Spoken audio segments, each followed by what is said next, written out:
সাথে ডক্টর মোহাম্মদ ইউনূসের সাথে আমার প্রথম কথা হয়।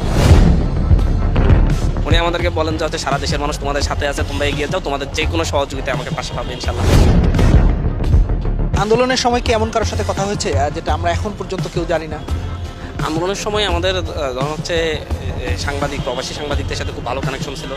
যেমন আপনার সুলতান সাইর ভাইয়ের সাথে আমাদের সবসময় যোগাযোগ হতো, তাসমিম খলিল ভাইয়ের সাথে যোগাযোগ হতো। আর এই দুজন আমাদেরকে স্পেশালি এই দুজন এমন মুশফিক ফজল আনসারি ভাইও আমাদের সাথে যোগাযোগ রাখতেন। ওনাদের যোগাযোগগুলো আমরা খুব ভালোভাবে মেনটেন করতাম, ওনাদের থেকে পরামর্শ নিতাম, বিভিন্ন সময় বিভিন্ন হেল্পও নিতাম যখন যেভাবে প্রয়োজন ছিল।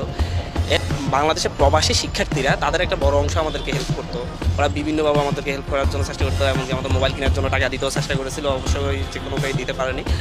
বাট যে আন্তরিকতা দেখিয়েছে, আমরা কিন্তু ওনাদের মাধ্যমে, আমরা তো পুরো দেশের থেকে ডিসকানেক্টেড ছিলাম, মোটামুটি সাধারণ মানুষের কাছে পৌঁছাতে পারিনি, কারোর সাথে কথা বলতে পারিনি। বাট আমাদের যে হচ্ছে ইয়ার জায়গাটা, আপনার আমাদের যে ভরসা তৈরি করা, আমাদের যে কনফিডেন্স তৈরি করা, এনারা আমাদের এই সেই ক্ষেত্রে কাজ করেছেন আর কি, আমাদেরকে সবসময় সাহস জুগিয়েছেন।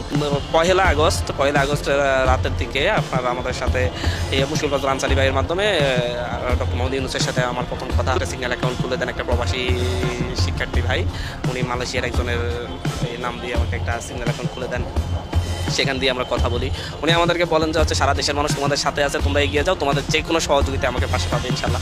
এইভাবে উনি আমাদেরকে একটা দেন, মানে মেসেজ দেন ডক্টর মোহাম্মদ ইউনূস। তো সেই দিনই প্রথম ডক্টর মোহাম্মদ ইউনূসের সাথে আমাদের সাক্ষাৎ হয়। মাঝখান দিয়ে আপনার সেই সময়ই জনাব তারেক রহমান সাহেব আমাদের সাথে কথা বলার জন্য বলেছিলেন, আমরা অ্যাভয়েড করছিলাম, কারণ এটাকে আবার হচ্ছে আপনার বিভিন্নভাবে ট্র্যাক করে বিভিন্ন মানে আন্দোলন দমানোর জন্য বিভিন্ন ক্ষেত্রে ইউজ করতে পারে, সেই ক্ষেত্রে আমরা কথা বলি নেই। তবে হচ্ছে বিএনপির সিনিয়র কিছু নেতাদের সাথে আমাদের কথা হতো, যেমন হচ্ছে মার্চ ফর জাস্টিসের ক্ষেত্রে মাহবুদ্দিন খোকন, উল-কুদ্দুস কাজল, ওনাদের সাথে কথা বলি। ওনারা নিজেরা মাঠে থেকে আমাদের সেই আন্দোলনটাকে সফল করেন, ওনারাও ছিলেন।